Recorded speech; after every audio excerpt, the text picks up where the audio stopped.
Hello everybody. And so I want to talk about, I've been using efficacy, which is Fenbendazole, as a guppy, well, I guess it could work for any fish, dewormer. As some of you know, you guys have been watching me for a while, I struggled for like 2 years with internal parasites in my guppies, and I did lots of things, tried several things. Levamisole, I was using Levamisole, and can't think of the other one, but Levamisole and Prozi Pro, I couldn't think of it. I had to go find the bottle. Prozi Pro, I used that and it would work for a little bit, but then they would always come back, and then it was a mess. So with the Fenbendazole, now that I've been using it for a while, I thought I'd share my experiences and let you guys know. First of all, I need to stress that while I'm certain this is the best my guppies have looked in a long time, that I'm pretty sure I have it taken care of. I've got to say this is the best I've had it, so I've got to say I'm fairly certain. I can't guarantee anything 100%. I probably end up doing like once a year treatment for them just to make sure, as a preventive maintenance thing. Once or twice a year treatment in certain tanks, because Fenbendazole in the form of efficacy canine dewormer is certainly not without its risks.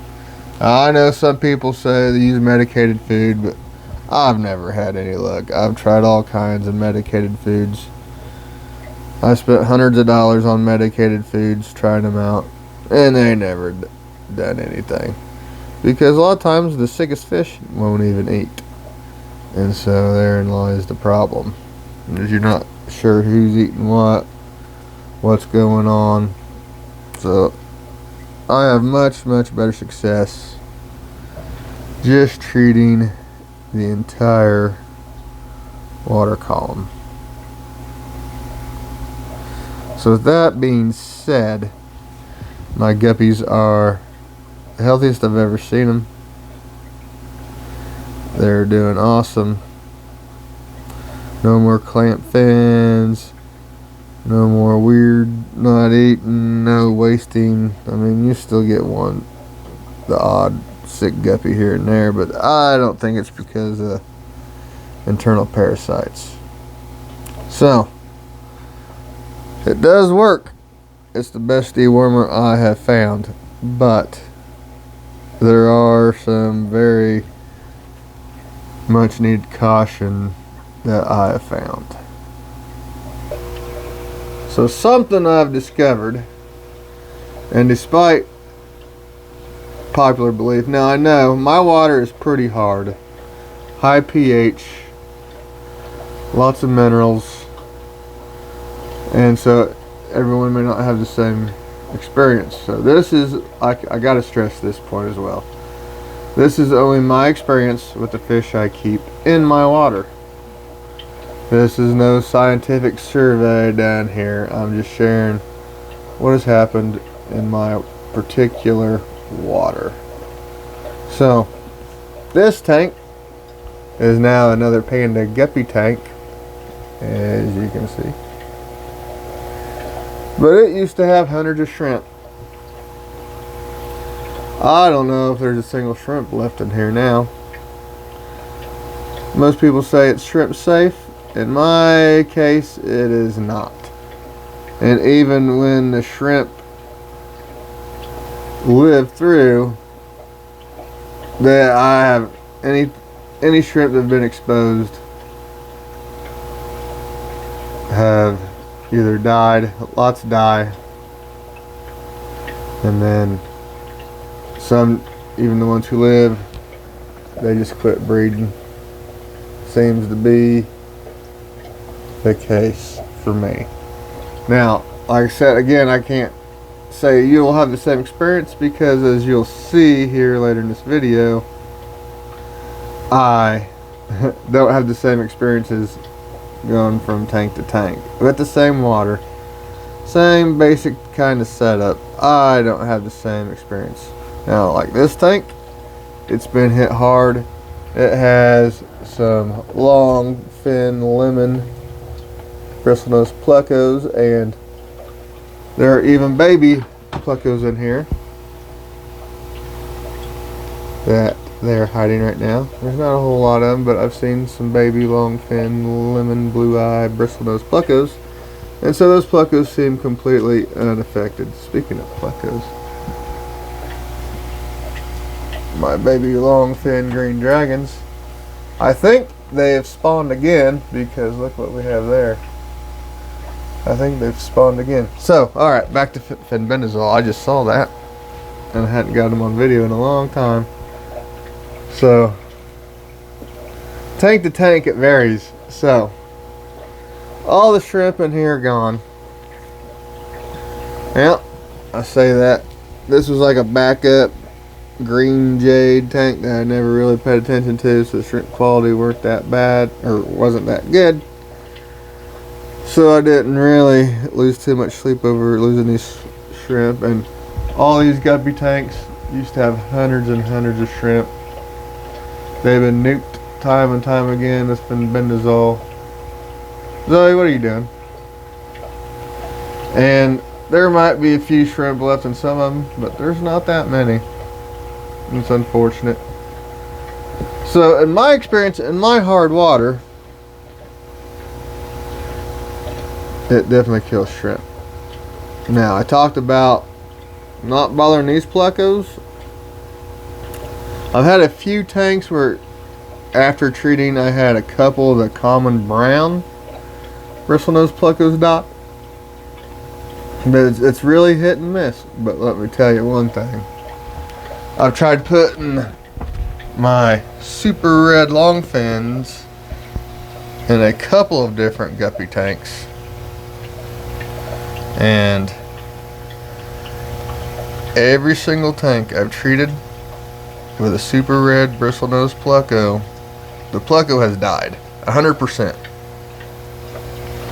So keep that in mind. Fenbendazole, I think, is a lot more dangerous.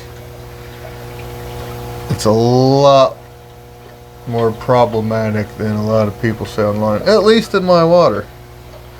Now you notice I still got plenty of snails in these tanks. So this tank's been bombed. We got snails like crazy. This tank's been hit. This tank has not been hit. And then all these tanks have been hit real hard with Fenbendazole. And I haven't treated any of these tanks in months, and the shrimp population just isn't bouncing back. They're slowly dying off. So if it doesn't kill them initially, they quit breeding. It appears to be the case. So that is, we got little babies, little baby pandas. So what was happening, I had my internal parasites, and eventually, considering my problem I had, they were all going to end up dying. They all quit breeding, my guppies that is. So I had to do something. And so the Fenbendazole, if I had it to do over again, I would definitely do it over again. But my warning is, don't use it in anything other than guppies. Well, in my experience, guppies. And if you have snails that you care about, or if you have shrimp that you care about, don't use Fenbendazole in the form of Panacure C, at least. So this is here's another weird one. As you can see, all the snails are in here doing just fine. So then we come over here to the 29 gallon, And the only difference in this tank is the other tanks were bare bottom or blasting sand substrates. This substrate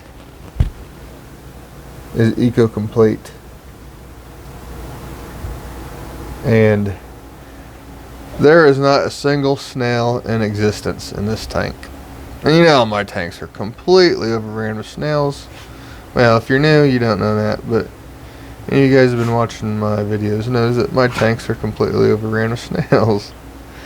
This tank, there's some old, when I started the tank and cycled it, I threw in a handful of snails. They're all gone. They're just shells. There's not been a single snail in this tank. And of course, here's a little baby. Where'd it go? I can't see it. There's a little baby. There he is. But the Fenbendazole is completely guppy safe in my experience. So, and people say it'll only kill certain species of snails. In my water, it's supposed to be shrimp safe too, but in my water, definitely not shrimp safe. Definitely not snail safe. Any snail safe. Ram's horns, trumpet snails, definitely not safe in my tank with Ego Complete, because there's never been, every snail in here dies. And this is where I was trying to have super red plecos, and every single one of those dies. So maybe Eco Complete does weird stuff with Fenbendazole. I don't know.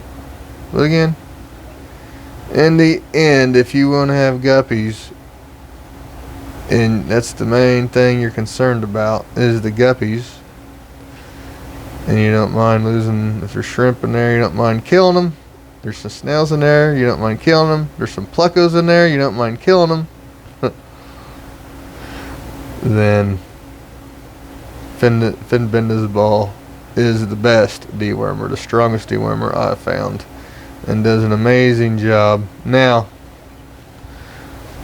you also, I'm not sure if it could be the parasite problem, but some of the guppy lines, I bet, that didn't kill the guppies, but they didn't breed after treatment, but they weren't breeding before the treatment, so it could be the Fenbendazole, could be the damage was already done from the parasites. But thankfully,